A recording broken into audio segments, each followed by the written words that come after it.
Bwana, mambo vipi? Karibu sana. Leo ni Jumatatu nyingine, Jumatatu ambayo tunakutana kuzungumza kimichezo zaidi. Mambo yamekuwa ni mengi sana. Tumeona bwana ligi kuu ya Uingereza ikiendelea. Hull City wamekuja kushangaza watu wengi sana. Goli 2 dhidi ya Manchester United. Lakini matokeo mengi ambayo tumeyaona ni yale matokeo ambayo tunaweza tukasema hatukuyatarajia kabisa. Liverpool naye kuslu. Hayo yote ni matokeo ya mpira, kwa sababu wanakwambia kuna matokeo matatu: kushinda, kufungwa ama kuslu.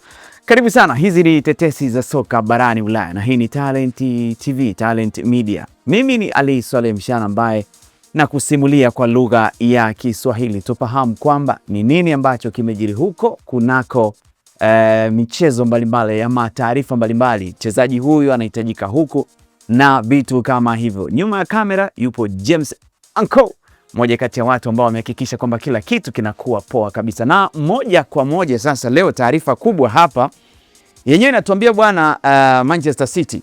Nitakusomea bwana hapa. Manchester City tunaambiwa wako tayari kumsajili Fernandes wa Chelsea. Je, litawezekana? Unaweza kunifollow pale Instagram, TikTok, lakini pia kubwa zaidi ni hapa YouTube. Hakikisha una like, una share, una comment, tufahamu tunakupata uso wapi au unatupata ukiwa wapi. Twenzetu moja kwa moja. Taarifa ya kwanza inatuambia kwamba Manchester City wako tayari kufika bei itakayotakiwa na Chelsea kwa ajili ya Enzo Fernandes, huku the Blues wakitaka pauni milioni 120 kwa kiungo huyo, wakati raia wa Argentina mwenye umri wa miaka 25. Yaani ukimwangalia Enzo unaweza kusema ni umri umeenda sana. Sasa tatizo sijajua wenzetu wanakula nini sana.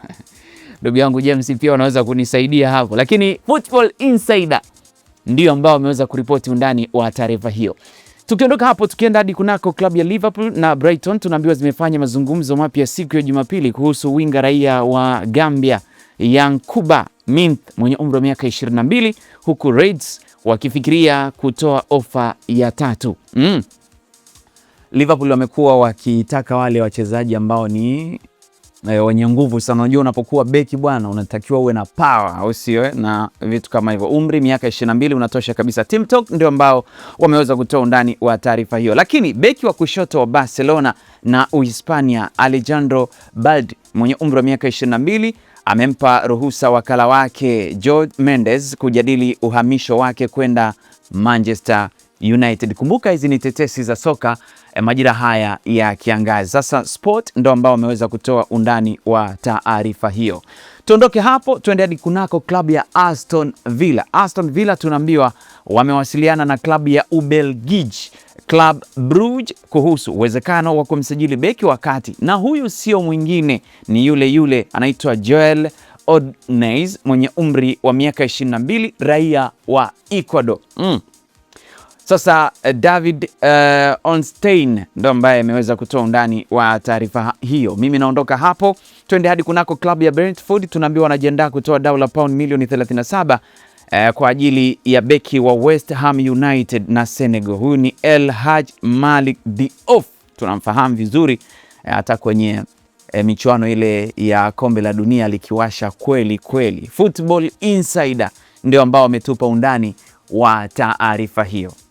Lakini twende hadi pale Old Trafford kunako klabu ya Manchester United. Taarifa zinaeleza kwamba United haitamuuza mshambuliaji wake raia wa Uholanzi. Huyu sio mwingine bali husishwa na taarifa nyingi sana. Tuliona Paris Saint-Germain wakimhitaji sana. Namzungumzia Joshua Zirkzee ambaye hadi hivi sasa tunavyozungumza ana umri wa miaka 25. Chini ya pound milioni 40. United wanahitaji zaidi au at least wanayemhitaji Joshua Zirkzee wafike pound milioni 40, huku Juventus kutoka pale Italia, Napoli na Aston Villa zikiwa ni timu ambazo zimeonyesha nia zaidi ya kumhitaji mchezaji huyo. Sasa taarifa zaidi zimeripotiwa kunako mtandao wa Sun. Tuondoke hapo tuende hadi kunako klabu ya Juventus. Tunaambiwa kocha mkuu wa timu hiyo Luciano Spalletti anasisitiza kwamba mshambuliaji raia wa Uturuki Kenan Yildiz mwenye umri wa miaka 21 hatauzwa kwenda Arsenal. Hizi ni taarifa ambazo hata wiki iliyopita niliweza kukuripotia. Metro ndio ambao wameweza kutoa undani wa taarifa hiyo. Tusafiri hadi Camp Nou kule kunako klabu ya Barcelona tena Uhispania. Tunaambiwa wanapuuza ripoti zinazowahusisha kumtaka beki wakati wa Sporting na Ureno anaitwa Goncalo Incasio mwenye umri wa miaka 24, wakisema hakuna makubaliano au mkataba wowote. Fabrizio Romano ndiye ambaye ameweza kutoa undani wa taarifa hiyo. Sasa kocha mkuu wa Sporting Rui Borges hajaondoa uwezekano wa uhamisho wa Incasio kwenda Barcelona kama taarifa zilivyosema kwamba Barcelona ameweza kukanusha, lakini pia au AC Milan baada ya kumwacha nje ya kikosi chake cha kwanza katika ushindi wao dhidi ya Alvenka siku ya Jumamosi. Goal ndio ambao wameripoti taarifa hiyo. Mimi nahitimisha na taarifa kutoka pale RB Leipzig. Wamefikiria makubaliano ya mdomo na AC Milan kumsaidia tena mshambuliaji raia wa Ufaransa Christophe Nkunku mwenye umri wa miaka 28 kwa mkopo wa msimu mzima na chaguo la kumnunua. Sky Sport ndio ambao wameripoti taarifa hizo. Bwana mtazamaji wangu, mimi kufikia hapo sina la ziada. Mimi kwanza nakushukuru wewe kwa dakika chache hizi kutenga muda wako kutazama kitu gani ambacho tumekuandalia kunako tetesi za soka barani Ulaya. Leo ikiwa ni siku ya 24 ya mwezi wa 8 2026. Msimuliaji wako kwa lugha ya Kiswahili ni mimi Ali Swale Mchana, lakini nyuma ya kamera yupo James Anko. Mimi namuitaga hivyo mtu mbaya. Bwana, shukrani sana. Tukutane tena next time. Asante na kwaheri.